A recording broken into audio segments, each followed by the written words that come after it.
Bismillahirrahmanirrahim. Today we will discuss about what is a function of dictionary or how many functions can a dictionary perform. एक dictionary जो है वो कितने function perform अदा कर सकती है, या हम एक डिक्शनरी से कौन कौन सी चीज़ें हासिल कर सकते हैं, या how many information can we collect by using the dictionary, और what is the dictionary skills. हम ये सारी चीज़ें आज इसमें डिस्कस करेंगे. हम कौन कौन सी चीज़ों को देखते हैं. फर्स्ट वन हमारे पास जो है हम देख रहे हैं इसे कि डिक्शनरी है क्या. अगर मीनिंग में देखें, कहता है जी इसका डिक्शनरी का बजाते खुद मतलब क्या है. ये एक book explaining usually in alphabetical order words of a language और giving their equivalent in another language. Reference book of words and topics of subjects arrange in alphabetic order.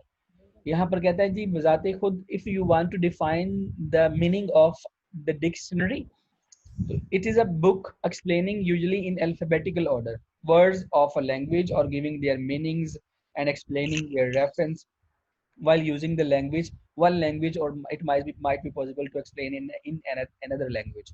ये जरूरी हो नहीं है कि एक ही लैंग्वेज को बयान कर सके. हो सकता है कि उसकी इक्विवेलेंसी वो दूसरी जुबान में बयान कर रही हो या उसके बारे में मीनिंग बता रही हो, लेकिन समहाउ किसी ना किसी तरह से ये अरेंजमेंट है या लफ्ज़ों की अल्फ़ाबेटिकली अरेंज की गई है और ये आपको किसी लैंग्वेज के बारे में बताती हैं, उस वर्ड्स के बारे में बताती हैं, उसके फंक्शन जितने होते हैं वो भी हम देखते हैं इसमें फंक्शन क्या होता है.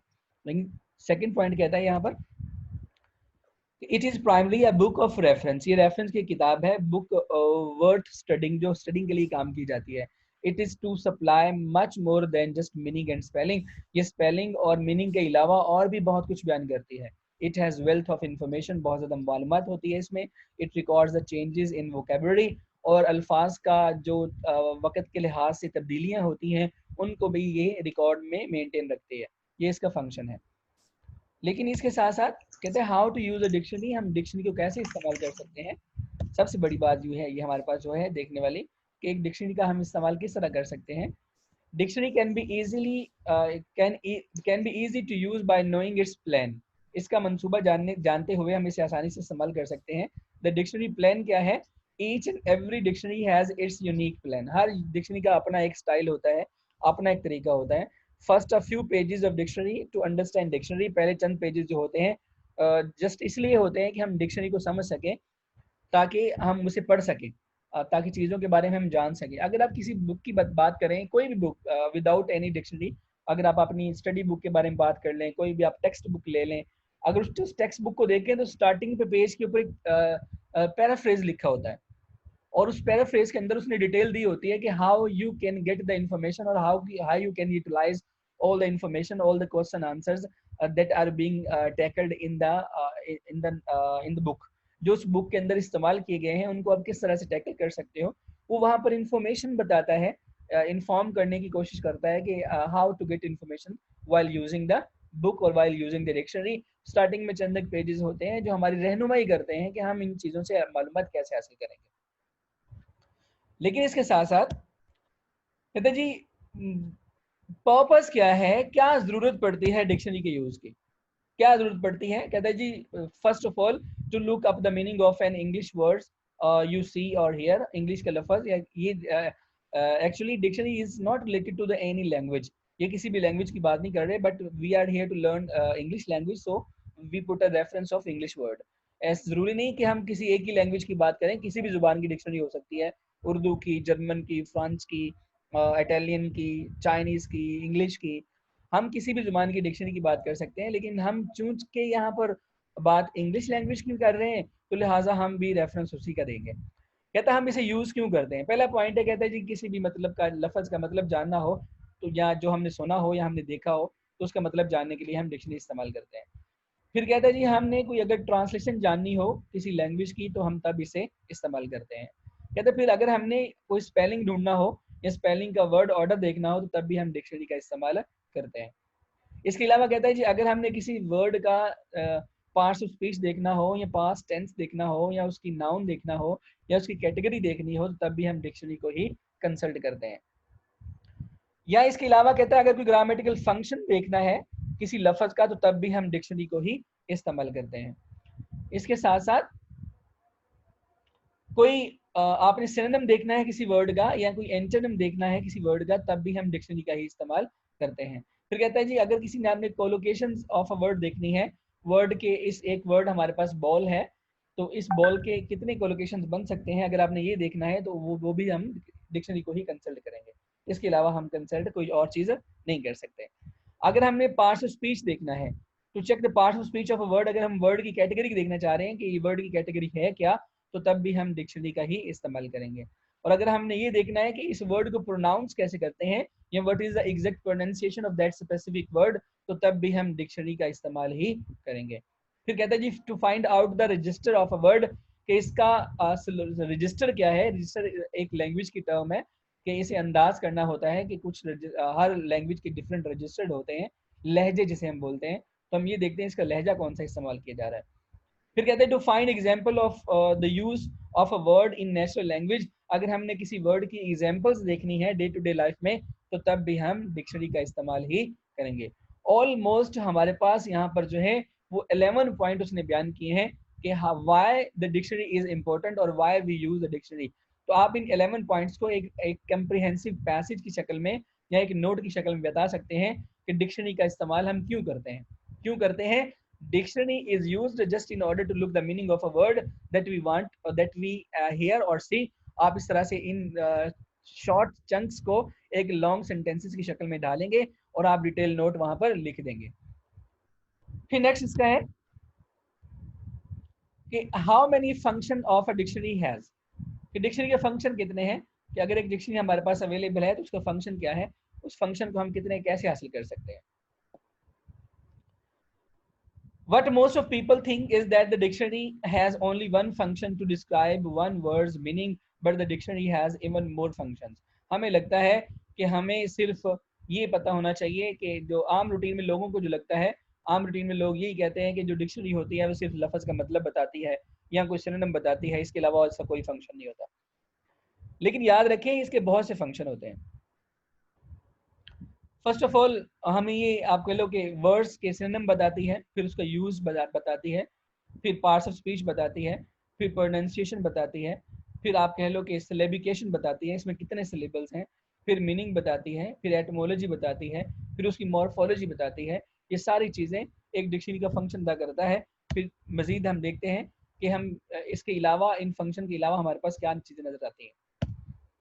फर्स्ट ऑफ ऑल इसमें गाइड वर्ड्स होता है। अब ये गाइड वर्ड्स क्या होते हैं? Guides words are the two words present on the top of every page. ये लफ्ज के टॉप वाले हिस्से पे होते हैं जो हमें ये बताते हैं कि इस पेज का जो पहला वर्ड है वो इस लफ्ज से शुरू हो रहा है और इसका आखिरी वर्ड जो है वो इस साइड से शुरू हो रहा है, इस वर्ड पे इख्तिताम कर रहा है। पेज के राइट साइड पर जो राइट कॉर्नर होता है और उसके ऊपर लिखा होता है टॉप वर्ड, और उसी पेज के लेफ्ट कॉर्नर पे लिखा होता है उसी पेज का बॉटम वर्ड। जो लास्ट वर्ड होता है उसे ही हम वहां पर मेंशन कर रहे होते हैं। फिर क्या कहता है जी कि the one on the left corner is the first word of the page. जो लेफ्ट साइड पर होता है वो उस वर्ड का पहला वर्ड होता है। And the last one is present on the right corner, और उसी पेज के राइट साइड पर जो वर्ड लिखा होता है टॉप राइट के ऊपर, उस पेज का आखिरी वर्ड होता है। All the words whose information are given on the page lie within these two words page। और कहता है ये जो दो लफ्ज टॉप पर लिखे होते हैं, एक पेज के लेफ्ट कॉर्नर पे लिखा होता है, एक राइट कॉर्नर पे लिखा होता है। जो लेफ्ट कॉर्नर पे लिखा होता है वो वहां से पेज का पहला लफ्ज शुरू होता है, और जो राइट कॉर्नर पे लिखा होता है वहां पर पेज का आखिरी लफ्ज इख्तिताम करता है। इन दोनों लफ्जों के दरमियान कोई वर्ड अगर आपके पास है जो आप ढूंढना चाहते हैं तो आप इसी पेज से मिलेगा आपको। Are you getting my point? फिर नेक्स्ट आपके पास है एंट्री वर्ड। एंट्री वर्ड भी इसी तरह का होता है। कहता है entry words are the words that are explained on the page. ये पेज के ऊपर बयान किया जाता है। They are typed in bold letter so that it is easy to locate the word we want to search in the meaning. कहते हैं जी entry word ये है, सपोज यहाँ पर हाई रोड लिखा है तो हाई यहाँ पर एंट्री है, तो यहाँ पर हाई को बोल्ड कर दिया जाएगा। हाई से बनने वाले जितने भी वर्ड हैं वो इसके नीचे आ रहे होंगे, जैसे हाई रोड है, हाई स्कूल है, हाई साउंडिंग है।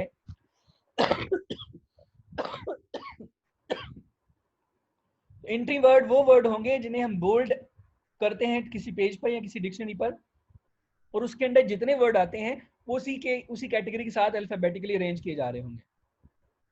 जैसे कि हाई के बाद रोड है, PQR पहले आता है, आर के बाद एस आता है, तो देखो आर पहले रोड लिखा है फिर उसने एस लिख दिया। इसी तरह दूसरा एस साउंडिंग आ रहा है तो उसने हाई रोड पहले लिखा, हाई स्कूल बाद में लिखा, हाई साउंडिंग उसके बाद लिखा। क्यों? यहाँ पर स्कूल एस के बाद सी आ रहा है लेकिन यहाँ एस के बाद ओ आ रहा है, तो ये अल्फाबेटिकली उससे लो है तो इसने उसके बाद इसे मेंशन किया है। तो ये एंट्री वर्ड भी एक डिक्शनरी हमें बताती है। फिर एक डिक्शनरी जो है हमें वो सिनोनिम बताती है किसी वर्ड के बारे में। अगर हमारे पास एक वर्ड लव है तो उसका सिनोनिम जो हमारे पास है डीप अफेक्शन है, फॉन्डनेस है, टेंडरनेस है, वार्मथ है, इंटीमेसी है, अटैचमेंट है। और ये ऑल द वर्ड्स जो हैं ये इस वर्ड लव का सिनोनिम है।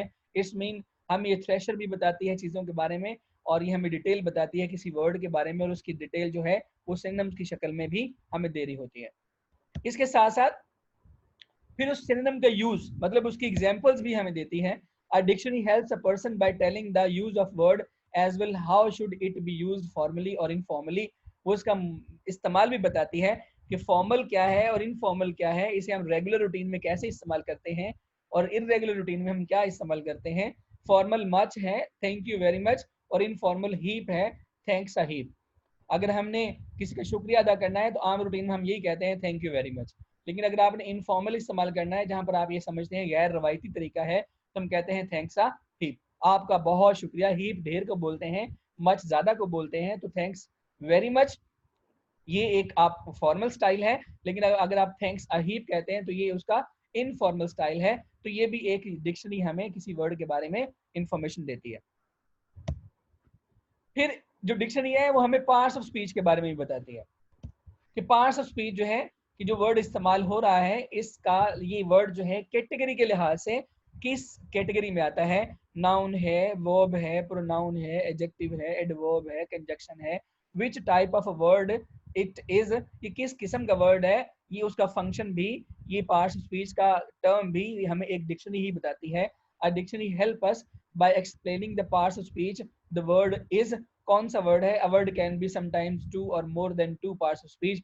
एक लफ्ज कभी कभार डिफरेंट फंक्शन अदा करता है, जैसे लाइट यहाँ पर लिखा है नाउन भी है, यहाँ पर एडजेक्टिव भी है। The sun gives us light, यहाँ पर लाइट नाउन है। आ लाइट एक लाइट कहता है जी purse makes a heavy heart, तो यहाँ पर ये लाइट एडजेक्टिव है। We reach touch to light, यहाँ पर लाइट जो है ये इन्फिनिटिव वर्ब के तौर पर इस्तेमाल हुआ है। He treated in it in light hearted manner, तो यहाँ पर ये एडवर्ब के तौर पर इस्तेमाल हुआ है। मतलब एक वर्ड जो है ये डिफरेंट पार्ट्स ऑफ स्पीच अदा कर सकता है, तो लिहाजा उसके फंक्शन भी हमें डिक्शनरी ही बताएगी कि ये वर्ड नाउन का रोल अदा करेगा या वर्ब का रोल अदा करेगा या एडजेक्टिव का रोल अदा करेगा, कितने रोल्स अदा करेगा, ये सारी चीजें हमें वो डिक्शनरी बताएगी। आफ्टर दैट उस वर्ड को प्रोनाउंस कैसे करना है, what is the pronunciation of that specific word, उस वर्ड की प्रोनाउंसिएशन है क्या, वो भी हमें एक डिक्शनरी ही बताएगी। हमें उस डिक्शनरी के ऊपर देखना है कि प्रोनाउंसिएशन उसकी फोनेटिक अल्फाबेट्स लिखे होंगे। Pronunciation is the way in which a word is pronounced, it is the manner of speaking, इस बोलने का अंदाज होता है। The pronunciation of entry words follow and these are present in brackets and explain us the way to pronounce the word we are searching about। हमें उस लफ्ज के बारे में जिसे हम ढूंढ रहे हैं ये बताती है कैसे पढ़ेंगे। After pronunciation the next point syllabication. अब ये सिलेबिकेशन क्या होती है। अगर आपके पास एक वर्ड है जो आप कह लो कि जिसकी स्ट्रेंथ ज्यादा है, लेंथ ज्यादा है, जैसे कि ब्यूटीफुल है, इंटेलिजेंट है, तो यहाँ पर ये डिक्शन ये भी बताएगी कि इस वर्ड को ब्रेक आपने कहाँ से करना है। सिलेबल वो होता है जो हमारी जुबान किसी वर्ड को बगैर वक्फे के अदा कर देती है, उसे हम सिलेबल कहते हैं। जैसे कि मैं कहूँ ब्यूटीफुल, तो यहाँ पर 3 सिलेबल है, ब्यू एक है, टी दूसरा है, फुल तीसरा है। अगर मैं गुड कहता हूँ तो गुड, इसमें मेरी जुबान ने कोई वक्फा नहीं लिया, गुड एक ही टाइम में एट वंस अदा कर दिया, तो गुड में 1 सिलेबल है। इसी तरह सिलेबिकेशन का प्रोसेस ये होता है कि आपको बताती है कि इस वर्ड में कितने सिलेबल्स हैं। तो लिहाजा जैसे कि एब्स्ट्रैक्ट है तो यहाँ पर कहता है एब अलग है, स्ट्रक्ट अलग है, तो ये 2 सिलेबल है। With stress on first syllabus और is a noun and means a summary, while abstract यहाँ पर उसने एक ही सिलेबल बनाया, the stress on the second syllable is a verb. अगर ये अलग अलग बनाए तो फिर ये नाउन होगा, अगर एक ही बनाएंगे तो फिर ये वर्ब होगा। ये सिलेबिकेशन का मेथड भी हमें वर्ड के फंक्शन के बारे में मजीद बताता है। जैसे मैंने कहा कि अगर हम ब्यूटीफुल कहते हैं तो ब्यूटीफुल, ब्यू अलग है, टी अलग है, फुल अलग है, तो इसमें 3 सिलेबल हैं, लिहाजा ये ट्राई सिलेबल वर्ड हुआ। तो this type of function is also informed by the dictionary और इट इज नोन एज सिलेबिकेशन। फिर नेक्स्ट होता है हमारे पास ये वर्ड के मीनिंग को भी डिफाइन करती है, ठीक है। The most important function of the dictionary of which we commonly consult it is finding the meaning of a word। सबसे ज्यादा आम रूटीन में हम जो काम करते हैं वो लफ्ज को हम अमूमन डिक्शनरी को सिर्फ ओपन इसलिए करते हैं कि हम लफ्ज का मतलब जान सकें किस वर्ड का मीनिंग क्या है।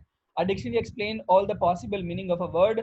वो बताती है कि इसके कितने मतलब हैं, कितने मीनिंग्स निकल सकते हैं, ये सारी चीजें हमें पता चलती हैं एक डिक्शनरी के इस्तेमाल से। फिर एटमोलॉजी, एटमोलॉजी के ये इसका रूट वर्ड कहाँ से है, ये वर्ड कहाँ से लिया गया है, किस लैंग्वेज से डिराइव किया गया है और इसे पहली बार किसने बोला था या किस जगह से ये स्पोकन हुआ था। तो etymology means the study of roots, roots मतलब origin. In dictionary etymology of words are given which tell us from where the word is derived, जो हमें बताता है कि ये लफ्ज कहाँ से लिया गया है और व्हाट इज इट्स ओरिजिन, ये कहाँ से निकला है। When was its first spoken, और पहली बार ये कब बोला गया था, और what did it mean previously, और इससे पहले क्या मतलब था। तो हमें सारी इंफॉर्मेशन ये भी एक डिक्शनरी बताती है कि लफ्ज की एटमोलॉजी की डिटेल भी हमें ये देती है कि एटमोलॉजी हमारे पास क्या रोल अदा करती है। नेक्स्ट आपके पास है जी वेरिएंट्स। वेरिएंट्स क्या होते हैं, वेरिएंट्स ये हैं कि एक लफ्ज को मुख्तलिफ तरीके से हम अदा कर सकते हैं। Variants are the different ways of saying a word, एक लफ्ज को डिफरेंट अंदाज से हम चीजों को प्रेजेंट कर सकते हैं, तो ये भी हमें एक डिक्शनरी बताती है। These variations are caused by spelling और प्रोनाउंसिएशन, ये कब हमें ये स्पेलिंग की वजह से भी डिफरेंस हो जाते हैं और आप कह लो कि प्रोनाउंसिएशन की वजह से भी डिफरेंस हो जाते हैं। जैसे कि अमेरिकन में अगर हम बात करते हैं तो अमेरिकन के स्पेलिंग कलर के जो है वो COLOR है, लेकिन ब्रिटिश के जो कलर के स्पेलिंग है COLOUR है। इसी तरह बिहेवियर जो IOUR के साथ लिखा है ये ब्रिटिश के हैं और IOR के साथ जो लिखा है ये हमारे पास अमेरिकन के हैं। इसी तरह फ्लेवर भी ये भी ब्रिटिश के हैं, ये तीनों ब्रिटेन के हैं और ये तीनों अमेरिकन के हैं। इनकी प्रोनाउंसिएशन में भी लिटिल बिट डिफरेंस होगा अगर हम इसकी एग्जैक्ट प्रोनाउंसिएशन सुनेंगे तो। और इवन के ये वेरिएंट जो होता है जब हम जो अमेरिकन है वो हल्का सा आर पढ़ते हैं, वो कलर आर को पढ़ते हैं, लेकिन जो ब्रिटेन है वो आर को बिल्कुल नहीं पढ़ते। अगर वो सेंटर में या लास्ट पे आ जाए तो आर को असिमिलेट कर जाते हैं, हजफ कर जाते हैं। कलर कलर अगर आर पढ़ा जा रहा है तो ये अमेरिकन पढ़ेंगे, अगर पढ़ेंगे कलर तो यहाँ पर वो अगर वो आर नहीं पढ़ते तो फिर वो ब्रिटेन की प्रोनाउंसिएशन कंसिडर की जाती है। तो this is known as variant. तो वेरिएंट जो है ये भी हमें एक डिक्शनरी इन्फॉर्म करती है।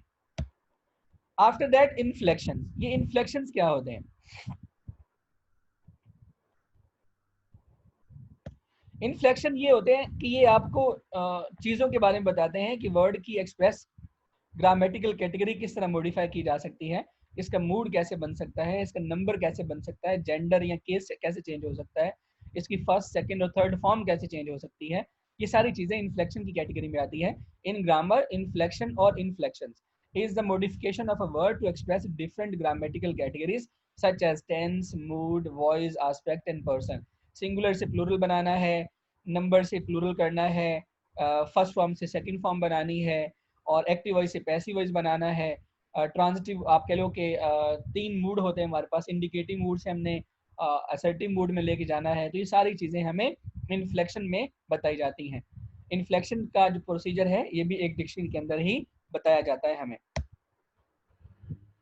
फिर आप कह लो कि सेकंड लास्ट वन जो हमारे पास फंक्शन है, another function of dictionary is that it enriches vocabulary, हमारी अंग्रेजी या आप हमारी वोकैब को भी ये मजीद बढ़ाती है। और ये भी एक डिक्शनरी के काम होता है कि हमारी वोकैब को जो कैसे इंक्रीज करना है वो एक डिक्शनरी ही बताएगी कि हमने इसे कैसे मजीद इंक्रीज करना है। A good vocabulary is one of the hallmarks of an educational person and a priceless possession in educational, business and in social life। How to acquire it, हम इसे कैसे हासिल करेंगे, इसका फंक्शन भी डिक्शनरी बताती है, या हमारी वोकैबुलरी इंक्रीज कैसे होती है ये भी हमें डिक्शनरी बताती है।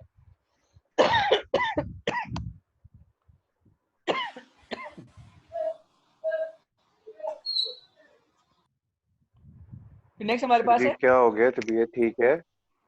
सर आवाज नहीं आ रही सर क्या? जी next how we acquire vocabulary from We acquire vocabulary from conversation by listening to radio, watching TV, audio tracks, reading, and regular use of dictionary. Or don't forget, it is not enough to know only what a word means. One must be able to use it in conversation and writing.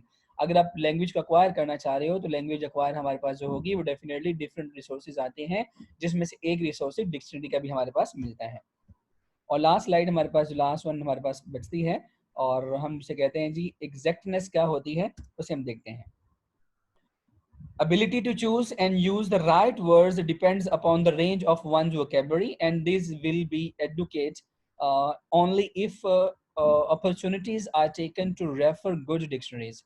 Words change their meaning. See this example, just variants of word kill. He was slain on the battlefield, the robber killed him, or he was murdered in cold blood, all the sheep were slaughtered. तो यहाँ पर आप कह लो कि exactness जो मिलती है, ये स्लॉटेड कहाँ इस्तेमाल करना है, मर्डर कहाँ इस्तेमाल करना है, किल्ड कहाँ इस्तेमाल करना है, तो ये हमें वो क्या बताती है, ये हमें डिक्शनरी बताती है कि किस तरह हम चीज़ों को इससे यूटिलाइज करेंगे. लिहाजा we have different function of dictionary that will help us to learn a language.